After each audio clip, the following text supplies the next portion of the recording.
নমস্কার, কেমন আছেন সবাই? আশা করি সবাই খুব ভালো আছেন। আমরাও ভালো আছি। আমার চ্যানেলে আপনাদের সবাইকে অনেক অনেক স্বাগত। আজকে বাড়িতে লক্ষ্মী পুজো, তাই সকাল সকাল সব রান্নাবান্না সব হয়ে গেছে। যেহেতু আমার হাজব্যান্ড আজকে অফিসে যাবে, তো রান্নাবান্না সকালে রান্নাবান্না সমস্ত হয়ে গেছে, সমস্ত কাজকর্ম হয়ে গেছে। এবার স্নান টান করে এবার আমি তো উপোস করেছি, এবার ঠাকুরের সমস্ত প্রসাদগুলো বানাবো। প্রথমে সুজিটা করব, সুজি আর লুচি করব, আর খই উপড়া করবো। নাড়ুটা কালকে রাত্রেবেলায় নাড়ুটা করে রেখেছি, মানে রাত্রেবেলা কি দুপুরবেলা স্নান টান করে কিছু আর খাওয়া দাওয়া করে নিয়ে নাড়ুটা করে রেখেছি। প্রত্যেক বছরই আমি তাই করি, কারণ নাড়ুটা ওই দিনকে করা সম্ভব হয় না।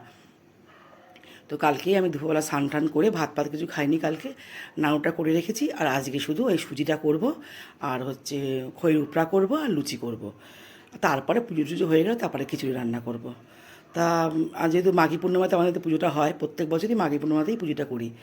তো আজকে পূর্ণিমা লেগে গেছে কালকে, তো আজকে ব্রাহ্মণকে 4টের সময় আসতে বলছে, নাহলে তো করে পারবো না একা একা। তো ওই জন্য মেয়ে এবার আলপনাটা দিয়ে দেয়, শুধু মেয়েটা, আর আমি এগুলো সব গোছাবো। এবার সুজিটা বসিয়ে দিয়েছি। সুজিটা হয়ে গেলে তারপরে ওই গুড়টা করব, খইটাও করে রাখি প্রতিবার, কিন্তু খইটা এবছর আর করা হয়নি, নাড়ু করে আর হয়নি। আর আমার তো কদিন ধরে তো আমার শরীরটা একটু খুব খারাপ, মানে হাতে একটা প্রবলেম হয়েছে নার্ভের। ওই জন্য কী হয় না, মানে বেশি একটা হাত দিয়ে নাড়াচাড়া করে হাতে খুব যন্ত্রণা শুরু হয়ে যায়। সুজিটা হয়ে গেছে, এবার খইয়ের জন্য এবার গুড়টা জাল দেবো, একটুখানি জল দিয়েছি। এবার গুড়টা দিয়ে দেবো, গুড়টা বেশ ভালো মতন পাক হলে তারপরে খইতে মিশাবো। খইটা বেঁচে রেখেছি ভালো করে, তারপর লাস্টে লুচিটা রান্না করব। ওইদিকে আবার মেয়ে আলপনা দিচ্ছে, যে গুড়টা জাল হচ্ছে, এখানে জাল বসিয়ে দিয়েছি। আর ওদিকে চলুন মেয়ে আলপনা দিচ্ছে, এই যে মেয়ে আলপনাটা, ও প্রত্যেক বছর ওই আলপনাটা দেয়, খুব সুন্দর আলপনা দিতে পারে ও। তা ও আলপনাটা ওই দিয়ে দিচ্ছে। এইটা করে দেয়, যদিও আমার খুব কাজ হয়, আর প্রত্যেক বছর এইটা দায়িত্ব থাকে, খুব সুন্দর আলপনা দিতে পারে ও, দারুণ। আর আমি ওইদিকে করছি। তো আমি আগে লক্ষ্মী পুজোটা করতাম, যে যেমন দুর্গা পুজোর সময় যে লক্ষ্মী পুজোটা হয় না, ওই সময় লক্ষ্মী পুজোটা করতাম।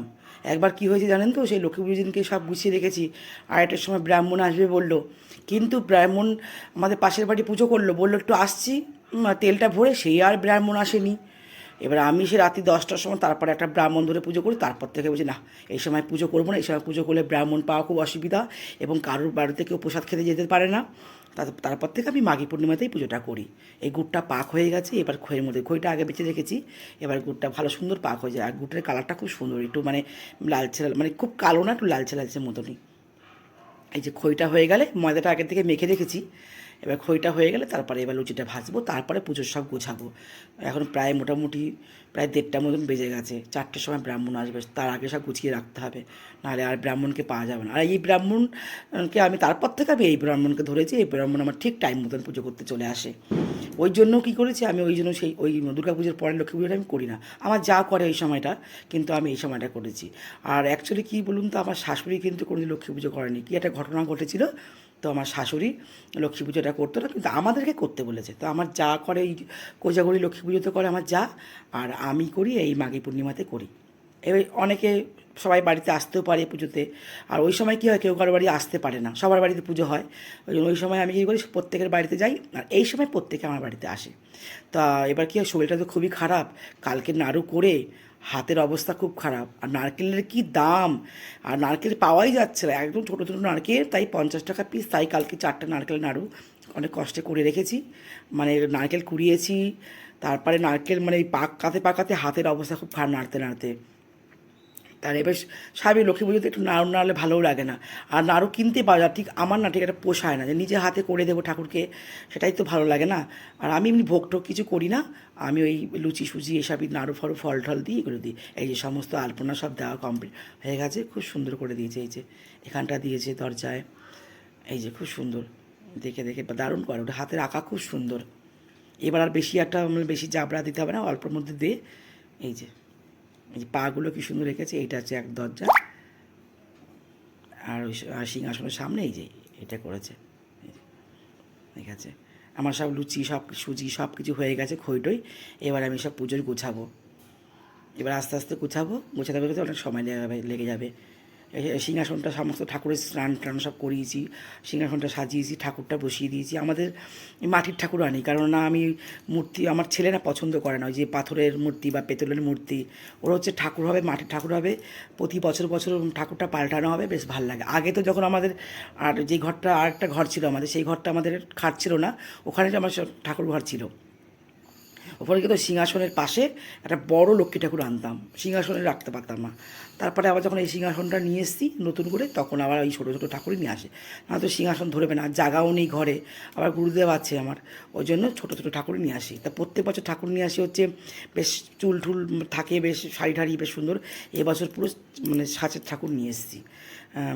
ছেলে বললো এটাই না ভালো, সুন্দর। আর এইসব না খুব একটা ঠাকুরের কালেকশন পাওয়া যায় না। কোজাগুড়ি লক্ষ্মী পুজো যেরকম প্রচুর ঠাকুর তোলে, কিন্তু এই মাঘী পূর্ণিমার সময় ঠাকুর খুব একটা পাওয়া যায় না। তাই যে ছোট্ট থেকে ঠাকুর নিয়ে এসেছি, তাই 250 টাকা দাম চাইছিল, তারপরে 150 টাকা দিয়ে নিয়ে এসেছি ঠাকুরটা। আর এবছর একটা শিব ঠাকুরও নিয়ে এসেছি, পা দেবো। আর তো রাধাকৃষ্ণ তো আছে, আমার তো গুরুদেব আছেই। তো ওই জন্য আমার ছেলের খুব ইচ্ছা যে বড় ঠাকুর হবে, বেশ দেখতে ভালো লাগবে। আমি ঠিক আছে, তুই যখন বড় হ, তুই যখন ওপরে আর ঠাকুরের ঘর আলাদা করবি, তখন বড় ঠাকুর এনে পুজো করবো, এখন কিছু করার নেই। এখন জায়গা শর্ট, তার মধ্যে আলাদা করে ঠাকুর রাখা কোথায় রাখবো, ওই জন্য ছোটো ঠাকুরই নিয়ে আসি, মাটির ঠাকুর। আর আমার ছেলের জন্য আমি ভাবি যে আমি একবার মানে পেতলের লক্ষ্মী ঠাকুর পেতে রাখবো, কিন্তু আমার ছেলে পছন্দ করে না। আমার ছেলে বলে না, মাটির ঠাকুর ভালো লাগে, প্রতি বছর বছর পাল্টাবে, ভালো লাগে দেখতে বেশ। ওই পেতল ঠাকুর একবার পেতে রাখবে, সারা জীবন এই পুজো করবে, ভালো লাগে না। তাই জন্য মোটামুটি খানিকটা গোছানো হয়ে গেছে। এবার নাড়ুগুলো এই তো সব তো একটা একটা গুছাবো না আমি, আর ঠাকুরকে না আর মানে খিচুড়ি ভোগটা আমি দিই না। আমি নাড়ু, সুজি, লুচি, খই উপড়া, মিষ্টি, ফল টল দিয়ে দিই। আর আমি এমনি খিচুড়ি আর একটা তরকারি করি, ওটা সাথে সাথে সবাইকে দিই। আমার বাড়িতে প্রচুর লোক নিমন্ত্রণ করি, এবছর আর কাউকে নিমন্ত্রণ করিনি। এবার পুজো হয়ে গেলে সবাইকে প্রসাদ দিয়ে আসবো বাড়ি গিয়ে। তাও কম না, আমার প্রতি বছর মানে মোটামুটি 100-150 লোক হয়ে যায়, সব বাড়ি থেকে সবাইকে বলে আসি, সবাই আসে। প্রায় 7-8 কেজি চাল ডালে খিচুড়ি করি, তরকারি করি, না পালং মানে বাঁধাকপি করি, আর নয়তো আলুর দম করি। তা এবার 2 বছর ধরে ঘুগনি করেছিলাম, গত বছর ঘুগনি করেছিলাম অনেক, ঘুগনি ফুগনি সব সুন্দর দিতে তো ডাল ঢাল দিয়ে ঠিক খুব সুন্দর রেডি করে দিই, ওটাই করি। এবার সত্যি কথা বলতে হবে, এবার কাউকে পাওয়া যায় না করার জন্য লোক, এবার আমি একা একা তো আমি অত কিছু করে উঠতে পারি না। আর আমার আমার শরীরটা তো খুব খারাপ, মানে আমার একটা হাতের প্রবলেম হয়েছে, বললাম আপনাদেরকে আগেই যে আমার হাতে, ডান হাতটাই আমি জোর পাই না একদমই। আর ডান হাতে বেশি প্রেশারে কোনো কাজ টাজ করলে না ডান হাতটা যন্ত্রণা শুরু হয়ে যায়, জোর পাই না, ফুলে ওঠে। ওই জন্য যেটুকু পারি নিজের মতন করি। ওই জন্য আর এবার আর খুব একটা বেশি লোক বলিনি, এবার মোটামুটি বলে যে বলেছি। এই এই এই শিব ঠাকুরটা নিয়ে এসেছি, সেদিনকে হসপিটালে গিয়েছিলাম পিজিতে, তো আসার সময় শিয়ালদা থেকে অনেকদিন থেকে খুঁজছিলাম শিব ঠাকুর পাতবো, তা শিব ঠাকুরটা হয়ে এসেছিলো না। তা সেদিনকে আসার পথে দেখছি কি একটা দোকানে শিব ঠাকুর, এটা পাথরের, তো এই শিব ঠাকুরটা কিনে নিয়ে এসে শিব ঠাকুরটা আজকে বসাবো। এই যে মোটামুটি সব গোছানো রেডি হয়ে গেছে একদম পুরো, এখন প্রায় 3:45 মতন বেজে গেছে, সব রেডি গুছিয়েছি। এবার ঠাকুরমশাই এসে শুধু ঘরটা পাতবে আর পুজোয় বসে যাবে। এই যে আমার মা লক্ষ্মী, পাশে আমার রাধাকৃষ্ণ, আর পাশে শিবটা মানে হয়ে গেলে আর কি শিবটা আবার পেতে দেবো। সব রেডি হয়ে গেছে, ব্রাহ্মণও এসে গেছে, ব্রাহ্মণ ঠিক টাইমে, এই আমার কাকু হয় সম্পর্কে ঠিক টাইমে চলে আসে, সবাই মতো সব বোঝানো রেডি হয়ে গেছে। পুজোটা হয়ে গেলে তারপরে খিচুড়ি রান্না করব, সব সবজি ফবজি দিয়ে তারপরে খিচুড়িটা রান্না করবো। এই যে ব্রাহ্মণ এসে গেছে, এই কাকুই সবসময় আমাদের বাড়িতে পুজো করে, যা কিছু পুজো হবে কাকুই করে। এই কাকু আমাদের যে ক্লাবে যে দুর্গা পুজো হয় কাকু করে, তারপরে লক্ষ্মী পুজো করে, কালী পুজো প্রতিদিনই যে রেগুলার মন্দিরে যে কালী মন্দিরে পুজো কাকুই করে সব কিছু। ওই জন্য কাকুকে বলছি, কাকু আমার শরীর ভালো না, অযথা তুমি তাড়াতাড়ি আসবে কিন্তু, কারণ আমি তো উপোস, আর আমার তো গ্যাসের প্রবলেম, ওষুধ খাওয়া হয়নি আমার আজকে, কিন্তু ওষুধ তো একটু খাবো, কিছু খাবারই খাইনি। ওম বিষ্ণু, ওম বিষ্ণু, ওম বিষ্ণু, ওম এক কৃষ্ণ পরমাঙ্গ পদাগ্রবসন্দেশ্বরায় দেবী চক্রায় তমঙ্গ মাধব মাধব রিধি মাধব মাধব শরন্তি সর্বকর জেশ মাধবম। ওম ঈশ্বর মঙ্গল মঙ্গলাঙ্গ পরিণাম পদাঙ্গ শিবাঙ্গ নারায়ণ নমস্কৃ সর্বকর বলিকারায় তম। ওম অবৈত বৈত বড় তঙ্গত বিভজন পুণ্যে কং বদ্ধন্তরে ওম শুচি ওম শুচি ওম শুচি। ওম গঙ্গে যমুনা চৈব গোদাবরী সরস্বতী নর্মদে সিন্ধু কাবেরী জলেস্মিন সন্নিধিং কুরু অঙ্গ পুষ্প। ওম ত্র্যম্বকং যজামহে সুগন্ধিং পুষ্টিবর্ধনং উর্বারুকমিং বন্দনামি মৃত্যুমৃত্যু। এই শিব ঠাকুরটা এবার প্রতিষ্ঠিত করবো, শিব ঠাকুরটা। তো কাকু এই ব্রাহ্মণ বলেছিল যে শিবরাত্রি না, শিবরাত্রি এখন অনেক দিন, আমি নিয়ে এসেছি আজকেই প্রতিষ্ঠিত করবো, তুমি আজকেই করে দাও, আমি সিংহাসনে বসাবো। আমার শিবরাত্রি অনেক দেরি আছে, আমি অতদিনকে ঠাকুর বসিয়ে রাখবো নাকি বাইরে এভাবে না খেতে দিয়ে, তুমি আজকেই বসিয়ে দিয়ে। তো আজকে শিবরাত্রি, এই শিব ঠাকুরটা এবার করছে।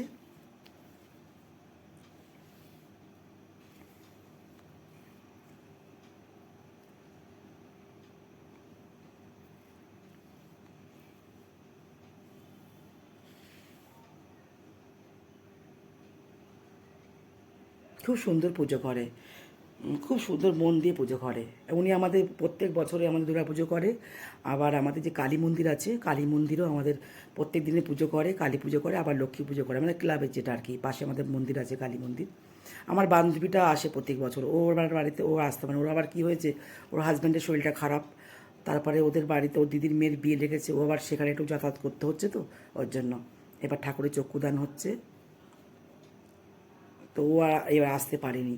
এবার মোটামুটি আমি একাই সব কিছু করেছি, ঠাকুরকে নাম নিয়ে মোটামুটি সব কিছু গুছিয়ে ফেলেছি। এবার পুজোটা হয়ে যাবে, পাঁচালিটা পরবো, তারপরে খিচুড়িটা বসাবো, মোটামুটি হয়ে যাবে, তারপর থেকে প্রসাদ দেবো। সবাই আসে আমাদের বাড়িতে, সবাই জানে তো যে আজকের দিনে পুজো হয়, তো সবাই আসে আমাদের বাড়িতে প্রসাদ নিতে, সবাই আসে। যতবারই পুজো করি না কেন, প্রসাদ যাই, যতই প্রসাদ করি না কেন, কিন্তু কম পড়ে পারে, কিন্তু সব উঠেও যায় এবং সবাই প্রসাদ পায়, এটা আমার ভালো লাগে। আর আমার কি পুজো করলাম, কাউকে প্রসাদ দিতে পারলাম না, ওটা ভালো লাগে না। হ্যাঁ, ওই জন্য এবারও 2 কেজি চাল আর 2 কেজি ডালের, মানে 4 কেজির চালের খিচুড়ি করবো, তার মধ্যে সমস্ত ফুলকপি, মটরশুঁটি, আলু সব সবজি দিয়ে দেবো। এবার আর আলাদা করে কোনো তরকারি করতে পারবো না, কারণ শরীরটা আমার একদম ভালো না। সব মিলিয়ে কোমরের প্রবলেম, আমার কোমরে যন্ত্রণা তো, এবং হাতেও যন্ত্রণা। ওই জন্য পুজো হয়ে গেছে, এবার আরতি হচ্ছে, অনেকক্ষণ ধরে পুজো করছে। আর কাকু সত্যি খুব সুন্দর পুজো করে, আমি যখনই বলি সময় মতন আসে। ওই একবার যা হয়েছিল, তারপর থেকে আমি এই সময় পুজো করি। এবার সকালবেলা উঠে রান্নাবান্না সব করতে হয়েছে, ওর বাবা স্কুলে যাবে, টিফিন খেয়ে গেছে, আবার লাঞ্চ নিয়ে গেছে, ছেলেমেয়েরা খেয়েছে, ব্যাস পুজো হয়ে গেছে। এবার পাঁচালিটা পরবো, পাঁচালিটা পরা হয়ে গেলে একটু খানিকক্ষণ বন্ধ রেখে দরজাটা খিচুড়ি বসাবো। পাঁচালিটা পড়তে একটু সময় লাগে যদিও। এবার আমার বান্ধবী এসেছে, আসলে ও তো একা একা পেরে উঠছে না, ও রান্নাবান্না করতে হচ্ছে। তারপরে ওর হাজব্যান্ডের পায়ে বিশাল বড় একটা অ্যাক্সিডেন্ট হয়েছে, ওই জন্য হাজব্যান্ডকে সব কিছু মানে করতে হয়। ওই জন্য ও আর আসতে না, ও এসে মোটামুটি একটু হাতে লাগিয়ে দেয়, একটু গুছিয়ে টুচিয়ে দেয়, ও আর পারে না তার জন্য। তা ওই জন্য ওর একটু সমস্যা, ও এখন এসেছে। ব্যাস, এই যে পুজো হয়ে গেছে, চলো পুজো হয়ে গেছে, এবার সবাইকে প্রসাদ দেবো। এবার খিচুড়িটা রান্না হয়ে, খিচুড়িটা আপনাদের ভিডিও করে দেখাতে পারলাম না, কারণ আমি আর পারছিলাম না, সারাদিন উপোস তো। এবার ওই জন্য খিচুড়িটা আর ভিডিও করতে পারিনি। এবার 2 কেজি চাল ডালে খিচুড়ি রান্না করেছি, এবার সবাইকে প্রসাদ দেবো। মোটামুটি এখন অনেকটা বাজে, এখন প্রায় 10টার মধ্যে বেড়ে গেছে, প্রচুর লোক এসেছে। অনেকে বলতে পারিনি, তারা এসে বলছে বলনি যখন চলে এসেছি, যেমন বলনি, সবাইকে প্রসাদ দিয়েছি, সবাইকে। আর সবাই খিচুড়িটা খেয়ে বলছে খুব সুন্দর হয়েছে, খিচুড়িটা দারুণ হয়েছে। সব কিছু দিয়েছে, মানে মটরশুঁটি দিয়েছি, অনেকটা ফুলকপি দিয়েছি, আলু দিয়েছি, সব কিছু দিয়ে একদম রান্না করে দিয়েছি। এবার আর কোনো সবজি আলাদা করে করতে পারিনি, যদি সামনেবার যদি ভালো থাকে, শরীর হয়, করব। এবার সবার হয়ে গেছে, এখন রাত্রে 9টা বেজেছে, এবার আমি একটু প্রসাদ নেব। এখন প্রায় 11টার মতন বাজে, সবার খাওয়া দাওয়া হয়ে গেছে, এবার আমি আর মেয়ে এবার প্রসাদ খাবো। আবার আমাদের বাড়ির পাশে আবার 2 বাড়িতে পুজো হয়, এক কাকিমার বাড়িতে পুজো হয়, উনিও প্রসাদ দিয়ে গেছে এসে। আবার পাশের বাড়িতে আরেকটা বাড়িতে, ওরা আমাদের পাড়ায় মোট 4 বাড়িতে পুজো হয়, আমাদের বাড়িতে 4 বাড়িতে, তো আরও 3 বাড়ি থেকে প্রসাদ দিয়ে গেছে। আর আমাদের প্রসাদ দিয়ে মোটামুটি অনেকটা প্রসাদ হয়ে গেছে। আমাদের খিচুড়ি পুরো একদম সব উঠে গেছে, শেষ হয়ে গেছে, আর বেশিটা নেই। ব্যাস, এবার আমরা প্রসাদ খাবো, খেলেই ব্যাস হয়ে যায়।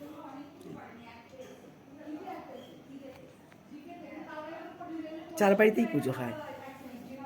আমি আর কারো বাড়িতে যেতে পারিনি, ওই ছেলেমেয়েরা গেছিলো আর আমার জন্য প্রসাদ পাঠিয়ে দিয়েছিল। এই যে, চলুন তাহলে ভিডিওটা এখানেই শেষ করছি। দেখা হবে খুব শীঘ্রই পরে একটা ভিডিওতে। সবাই ভালো থাকবেন, সুস্থ থাকবেন, সাবধান থাকবেন। ভিডিওটা কেমন লাগলো অবশ্যই কমেন্ট করে জানাবেন, ভালো লাগলে একটা লাইক করে দেবেন। সবাই ভালো থাকবেন, সুস্থ থাকবেন, সাবধান থাকবেন। যারা নতুন বন্ধু আছেন, প্লিজ আমার চ্যানেলটা একটু সাবস্ক্রাইব করে দেবেন।